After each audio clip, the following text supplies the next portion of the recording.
everyone. Welcome to Bean to Barstool. I'm your host, David Nilsson. Today is a Redux episode. That's when I take an older but still relevant conversation from the Bean to Barstool archives, strip away all my narration from the beginning and end, and just share with you a really great conversation. Today is a conversation with chocolate educator Sanna Forslund, in which we talked all about tasting chocolate and traveling through the tasting experience. Enjoy. So, Sanna, why don't you tell me a little bit about what you do in the chocolate world?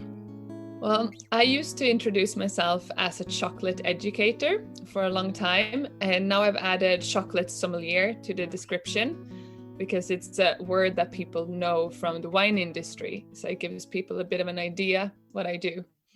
And I organize everything from tasting events to introduce people to the world of craft chocolate and bean to bar, to freelance writing, to educate in both spoken and written sense. I also work really hard on my social media to introduce the world of chocolate again. So I do Instagram lives and I try to showcase the beauty of chocolate that is out there. So you introduce a lot of people to the idea of craft chocolate. What was your introduction to this years ago? Do you remember your first experience with good chocolate? I've been a chocolate fan my whole life. So for me, it just developed slowly but surely because the craft chocolate scene is very young in Sweden. So I started with chocolate that I don't necessarily eat anymore.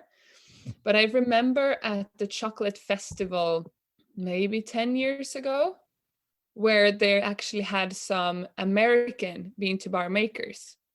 It opened up a whole different story of what chocolate really is, instead of the bigger brands showcasing that, oh, there's Ecuador, there's Madagascar, which was a really interesting thing for me at the age of 15.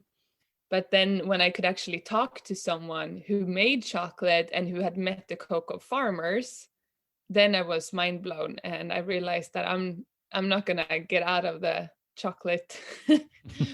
the passion for chocolate, it just kept on growing. So how long did it take after that before you started doing this for a living, what you do now? That took some time because I'm an educator, so I'm also a teacher and I teach languages. So I didn't want to jump into a full-on chocolate, making a living off of like making bonbons, which is where like that's what I thought my business would be when I started it. Because I wanted to be able to make sure that I would never get too stressed about making a living through chocolate. So I wanted to keep a day job so that I could dive in, but with security. Mm-hmm. Maybe 3 years ago, that's when it really fell into place that I'm a chocolate educator. So one of the things that you talk about on your Instagram account, which is also something that I like to talk about on this podcast, is the way that our emotions and memories interact with our sense of smell and our sense of taste and our perception of flavor. Do you remember when you first became aware of that for yourself, of having that kind of emotional or memory interaction with chocolate or another food or drink? I think it's been with me always, that different flavors make me think about other experiences. I know after my first visit to India, and then I came back walking like the streets of my hometown, and all of a sudden I would get a whiff of something in the air, and it would make me travel back to that back street in India, and then that memory.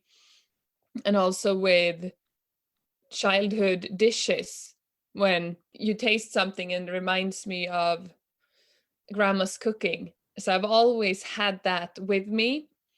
And when it's specifically with chocolate, I think it just became a natural path to see this chocolate makes me think about this, and to use that as a tool to inspire other people to enjoy what they taste and eat.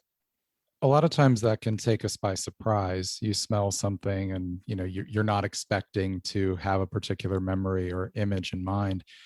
Is there a way that we can do that intentionally? When you're tasting chocolate, are there ways that you can kind of consciously try to lean on memory or emotion or imagination during the tasting process? I try to always, like, if especially when I really want to travel with chocolate, I try to clear my mind, sort of as in meditation, to just sit for a moment, to find that spot where I'm like, hey, I'm comfortable here, I'm sitting in a nice way, I don't have other flavors lingering on my tongue from before. And then to really dive into a deep tasting where you really smell the chocolate, you get the aromas, and then slowly tasting the chocolate and being very intuitive to listening in instead of expecting me to find those, oh, it's Madagascar, so I'm going to find these specific notes, or I'm sure it's going to be full of red berry notes. Like, no, I'm just going to dive in and see where it takes me. So I'm trying to be very, in a sense, kind to myself, not having an expectation. Every chocolate bar I eat, I want to know who made it and where. So where is the chocolate maker located, as well as knowing where the cocoa beans come from. And if I have some prior knowledge to those about those places, or maybe I'll look something up. So when I sit down and taste this chocolate, sometimes I even close my eyes and I imagine that I am at that specific farm, for example, in Ecuador, or that maybe I am finally in Seattle, and like all these places that I haven't been to, or the places that I have been to and want to return to, and I can keep those in my mind. So then I'm already very open to traveling, to having those experiences that you do when you physically travel. That's interesting. I know some tasters, both in chocolate and in other food and drink fields, like to know as little as they can when they're tasting a sample because they don't want to be colored. It sounds like you really want to lean into that experience and use that to inform what your mind is doing while you're tasting. Yeah, I do like that. But it depends on the why I'm tasting this chocolate. If I'm tasting it, if a maker asks me, okay, what flavor notes do you get in this bar? Then maybe the less I know, the less I'm going to be influenced. Sure. And then I will be able to, okay, this is what my palate tells me. But since I like to have the full experience for myself, and I also like to give the full experience when I have an event or a tasting or just sharing with friends, then it's really nice to know the story, because that's what I do in a tasting. I share the story. I help people create and understand a different world, and then they can really dive into the sensory experience, because I believe that those two are connected. Let's talk about that a little bit of how you convey that to other people. When you're doing a tasting of any kind of food or drink, it can be easy to make that very technical and talk about ingredients and talk about process and all of that. While that's important, it sounds like you really want to give your attendees the same experience you're having of engaging all those different parts of yourself. How do you do that in person when you're doing an event? How do you help your attendees have that experience?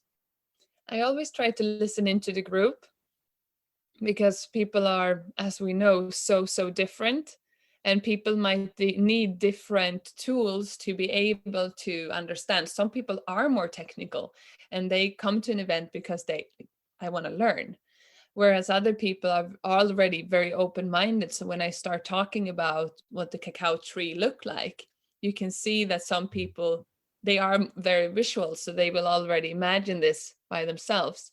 So I first listen to the group and try to figure out who they are, and then I have the different chocolate bars that we're going to taste. They are the journey. So I always have an idea of where we're starting, both maker wise and cocoa bean wise. So where are we in the world, and how are we going to travel around the world, or around Central America, or whatever the setup is for the tasting.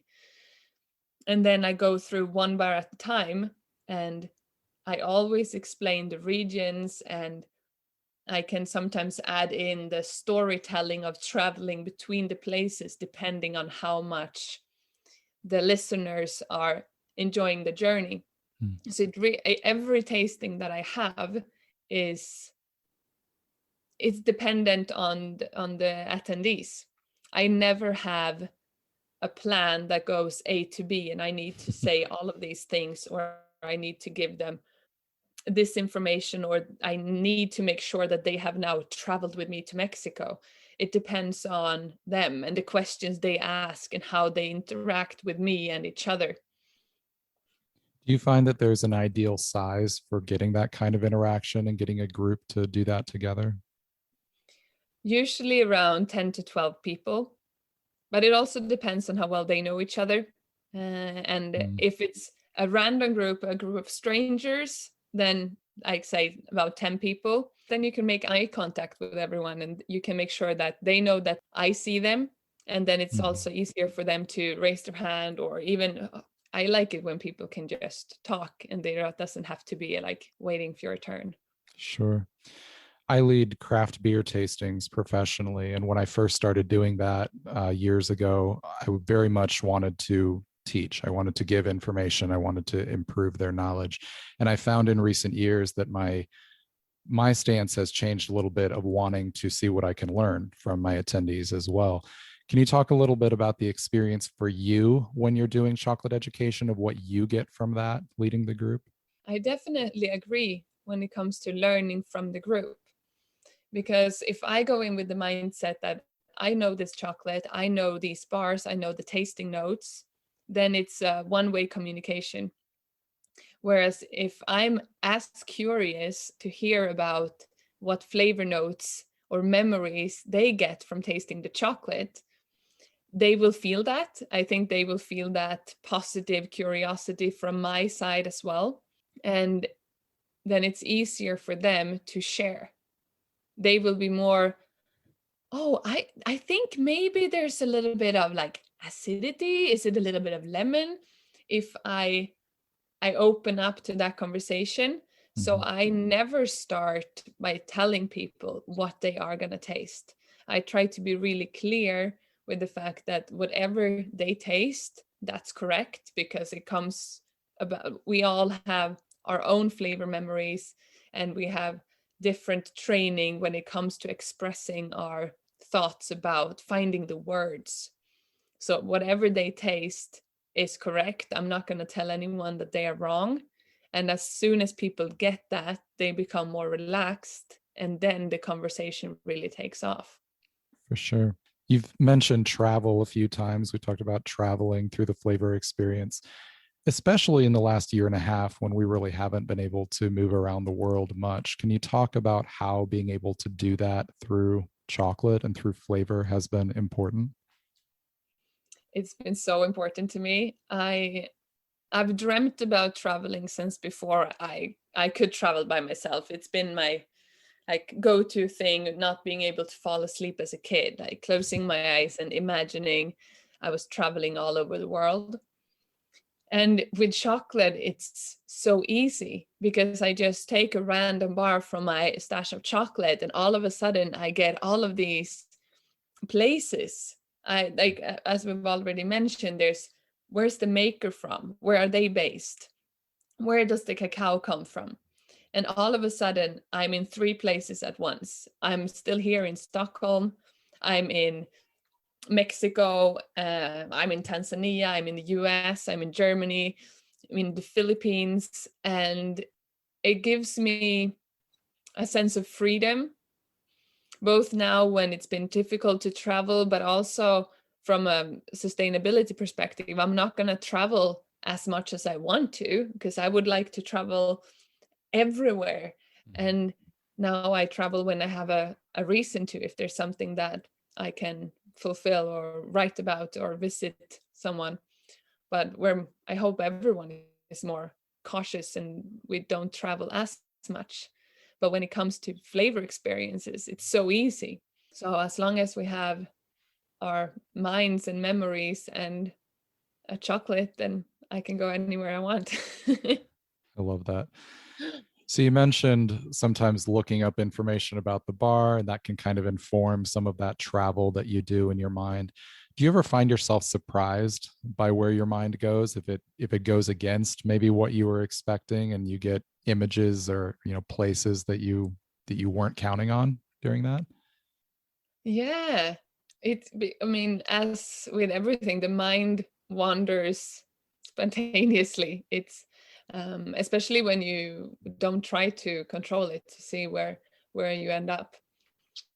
I think maybe it's the more surprising is when I think I'm super relaxed and then I try to dive in and then I'm distracted by thoughts. As in a meditation, all of a sudden you start thinking about something else.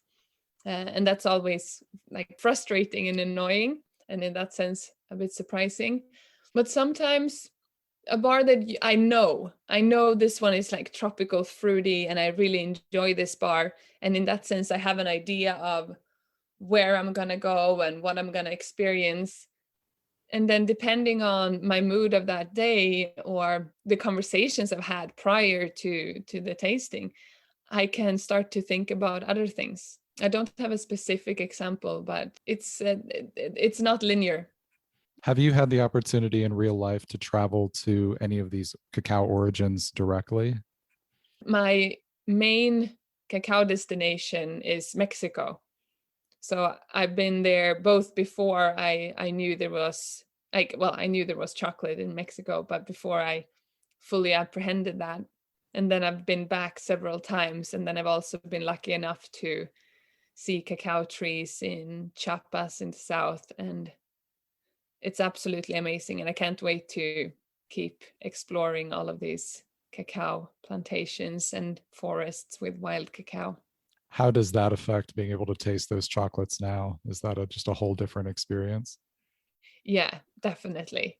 I mean, before I had seen a cacao tree in real life, before I had talked to people growing cacao, it's a whole different thing, because when we've just read something or we've talked to people, but in our everyday environment, it's really hard to really understand what it's all about. So the closer you get to, and it applies to any ingredient, any food, the closer we get to the origin, the more we know, we will appreciate it. Sure. So we've talked about all these different ways that flavor interacts with our minds, our memories, our emotions, our imaginations. That can certainly be true with any food or drink. It's something I encourage people to do with craft beer as well as chocolate, but it does seem like chocolate provokes this in some particular way, or maybe it's just chocolate tasters seem more readily willing to do that. Do you have any thoughts on why that might be? Why is this something that we see come up so much more among chocolate tasters than maybe some others? I think it because people really love chocolate. Anytime I say that I work with chocolate or I'm a chocolate educator, people are curious, interested, and they want to know more because everyone loves chocolate. And the ones who don't, they have to tell you they don't like chocolate, and then they start the conversation anyways. And since we all have these childhood memories when it comes to chocolate, we're so connected to memories when we eat chocolate. And when people start to see how different chocolate tastes, I think that opens up it's easy to open up a conversation when people see the difference between this bar and that bar. They all taste differently. But even when people talk about their childhood chocolate memories, people are, in a sense, traveling in their mind, in their memories.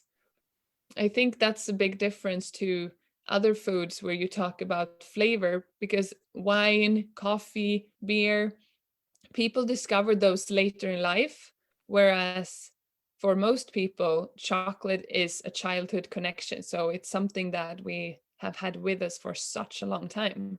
That makes sense. One thing that you talked about recently on your Instagram account that I thought was interesting was how people often refer to chocolate as a comforting flavor, something that they want maybe when they've had a bad day and chocolate is going to cheer them up. And you don't really look at chocolate that way. It's something you want to save for your good days. Can you talk about that a little bit? Yeah, I discovered that on stressful days, because when you have a really stressful day and you just want to unwind, but you are in a bad mood or you're really sad, And then those things that we go to at that time, what I taste and eat then, even if they might make me feel happier, there will be something negative associated with them as well. So I realized that I don't want chocolate when I'm sad, because I don't want to associate chocolate with sadness or anger or frustration, these really strong negative feelings. I want chocolate to be a way to travel, a way for finding comfort in myself, and not when I need comfort. Like that difference. If I want to unwind, then I'll sit down and I'll have a piece of chocolate, because I'm already like just toning down and then bringing out that joy. Whereas if I'm eating chocolate when I'm really sad, I'm not going to stop being sad. I'm still going to be sad, but I'm just going to eat something. And that's a comfort that it's not fulfilling. I wanted to find, I wanted to define that for myself, and then have other things that I can eat when I'm sad. Do you find that your mood or your emotional state affects how you taste things? Do you find different tasting notes or different things coming to mind based on how you're feeling? Definitely. The more, if I'm more stressed, or if I have a lot of things on my mind, if I'm on the go and taste chocolate, I can't get all of those flavor profile. The flavor profile doesn't come out as clearly. I can still really enjoy it because it's always good, but then it becomes less of a mindful experience. It's just pleasurable, just joyful. Mm-hmm. So if I really want to dive into the flavors and to the memories, then I have to be more relaxed to begin with. So that's why I usually do chocolate tastings for myself in the mornings. Nature is very important to you and being out in nature. Can you talk about that a little bit and how that informs how you interact with chocolate when you're tasting? Nature is a key ingredient in my life. I'm actually, when I look up here, I look out the window, which has a huge tree outside. So I always try to associate myself with nature. It's been like that since childhood. Nature has to be there. Both of my parents are biologists, so we've always spent time in nature. Instead of them saying that's a bird, they've given me the name of the bird, the name of the flower. So I've always been very aware of the biodiversity, even if I didn't necessarily know the word biodiversity growing up. My parents made sure that I knew how many different species of butterfly, plants, trees was all around us. And when it comes to chocolate, then that becomes, it connects with the different varieties of cacao, wanting to understand the biology behind that bar. And I've been like that with other foods as well. I want to know what I eat. Being in nature since childhood and having the need to be in nature and by the water and in the forest as an adult, it connects with wanting to know where things come from, as well as it gives me peace and clarity. I really feel that we need to be connected to nature in order to enjoy life and to find peacefulness and so on in our everyday life. So like two things I couldn't give up are chocolate and being outside and in nature, because both of those things really give me a lot of joy, start interesting conversation, and they make me smile and to be happy. And being in nature can help us become better tasters as well. I know you've mentioned recently the idea of literally stopping to smell the flowers. Can you talk a little bit about how those experiences out in the wild can help us build our vocabulary for tasting? Definitely. I think since tasting and talking about tasting and to be able to explain what we eat and what we enjoy, we need the words. And in order to find those words, we need to have memories associated with a specific flavor or a specific taste, like the connection between those two. So unless I stop to smell the roses, like as you say, but to stop and smell the flowers, to have a look at the different trees and the awareness to be able to pinpoint the differences. Unless I do that, I'm not going to be able to discover those flavor notes in anything that I taste. So that's why I try to, now I do it consciously, because I know that it makes a difference. If I know what the fresh pine needles smell like in the spring, and if I consciously save that as a memory connected with that specific plant, compared to when I was a kid where I just ran around in the woods and then you smelled everything because you were there, and I ate all of the herbs and like things that you could eat in the wild because my mom told me, like, oh, taste this little leaf, it tastes really acidic, and then I tasted that because it was fun. Now I do it with a conscious mind, trying to save those memories. That project of trying to attach words to what we're smelling and tasting, that's really what it is to become a good taster. People act like it's a natural ability or like it's some technical process that you can perfect. But you and I have both talked about the fact that it's really just being mindful and being able to attach words and learn vocabulary for what we're smelling and tasting. Definitely. We need to find those details and memories. I remember it clearly from books and lectures as well, where people really have talked about this. You can't describe a flavor note that you've never tasted. If I learn that, okay, in this chocolate or this wine, there are these flavor notes, maybe I can start to analyze which one would fall into what category. But unless I have been in a barn, I'm not going to know what hay and so forth taste like. And sometimes it becomes really clear when you do a tasting with people from different backgrounds.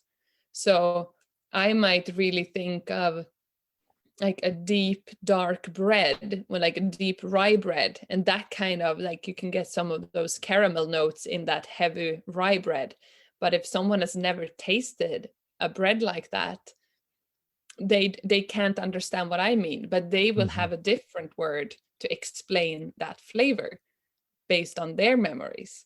I think that idea is really powerful because it can allow chocolate or some other food or drink to serve as a bridge between people of different backgrounds to learn each other's memories, learn each other's cultural stories, and that sort of thing. Is there a way that we can consciously do that during a group tasting to use that as a way for people of different backgrounds to learn about each other? I haven't thought about it in that way specifically, but I just say yes.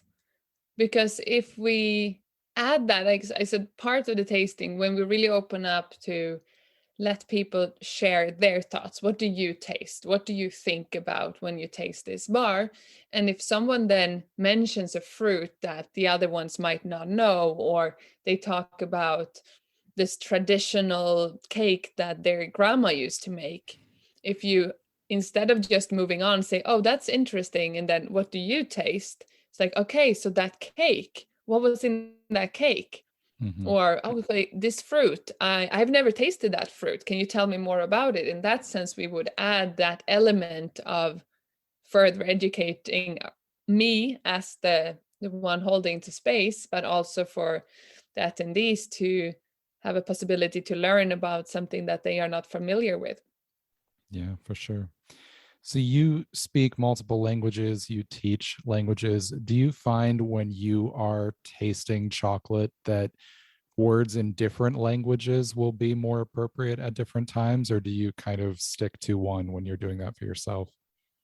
No, I go between all of the languages, definitely. So my tasting notes, or my like chocolate journal, is in Swedish, English, Spanish, sometimes German, because the words that pop into my mind are dependent on where I tasted that flavor. So specific things that, I mean, specific Swedish flavors. I can't translate those. If it Sure. reminds me of a childhood cake or specific things that I know of in Swedish, then that mind will pop up in my mind.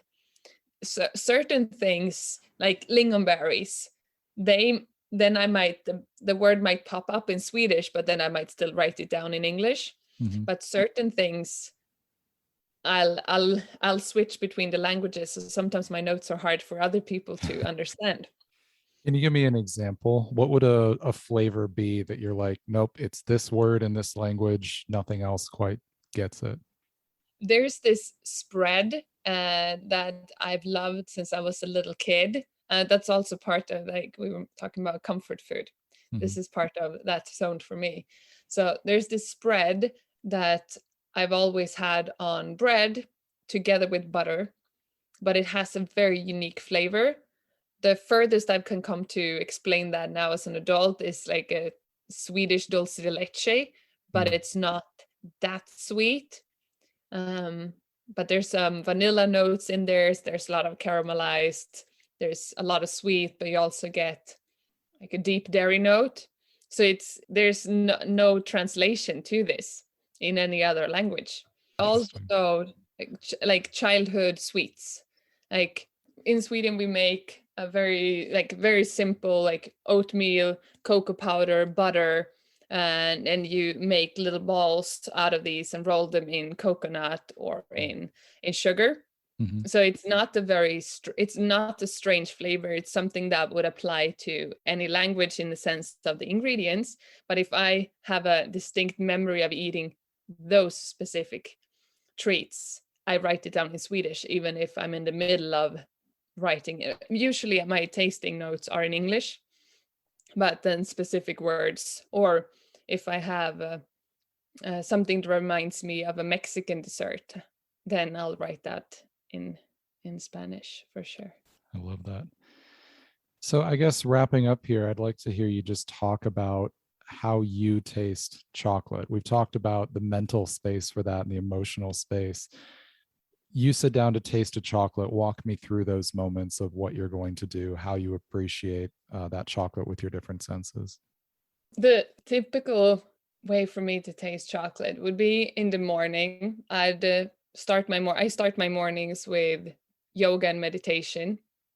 And then after that, I do a chocolate tasting or a chocolate travel. So I'm on my yoga mat and I've got a pen and a notebook by my side. And then I have the chocolate bar that I've chosen. I always open them up carefully and I look at the details, even when there's bars that I already know. I don't always read the tasting notes that the maker has written down, but I want to know where it's made, the farm, the origin, so that I have as much information about the beans as well as the makers as possible. And then I open it up and I look at all the beautiful details. I also check if there's any dust or if it's bloomed or anything, and it's usually because if it's been in bad condition at my place or something now, especially during the summer. Sometimes I want to know that before I taste it because it will change the experience. So when I've looked at the bar and appreciated it, then I always break off a piece. I sit down and I really smell it. There's this recommendation to sometimes start with a piece of chocolate further away from you and move it closer, because then you start to get the first whiff and then you have it close to your nose and you can really dive into the aroma. And that's when I really start to, not in the sense I have to imagine that I'm somewhere else, but closing my eyes. And if I want to be somewhere else, then I picture myself sitting under a cocoa tree in Mexico, or that I'm walking in the street and I'm passing by a pastry shop or something like that. That's when I try to get some images in my mind. And then I let the chocolate melt on my tongue. I always let them melt 100%. That's also, ever since I was a kid, I've let chocolate melt in my mouth to be able to appreciate all the flavors, even the chocolate from our childhoods that didn't at all have as many flavor notes as the ones that I enjoy now. and then I sit there and then I let the chocolate linger and try to see what finishing notes I get. And then I usually sit for a while and just see where my mind has taken me. So in that sense, it can be equivalent to having a chocolate meditation, or just a way to clear my mind and start my day. Do you take notes as you do that, or do you wait till you're done and write down notes? It depends on the bar. Sometimes I take notes as I go. Like after smelling the chocolate, I write down some notes. But sometimes I just sit, and then when I'm done with the first exploration of the bar, I have a second piece, and then I write down the notes. Can you give me a recent example? What was a bar that you've tasted maybe in the last few days or the last week that you had a particularly good moment with? I had the Rica Rica chocolate bar from Obolo Chocolate with the herbs from the Atacama Desert. So I was sitting in the countryside under a blue sky, but early in the morning, so it wasn't too hot. And then I was really taking in the aromas, and I was transported in between the Atacama Desert, where I know this grows and I can imagine what it's like based on pictures that I've seen. But I was also in my childhood countryside home with the herbs that grow there by the sea, because that's the flavor notes that was really strong to me. Those were the herbs that I connected the bar with. And after I had that experience, I felt the need to talk to the woman who collects all these herbs. So I wrote a message to her afterwards talking about this as well, because I felt really connected with Sweden and the Atacama Desert, which was really, really lovely.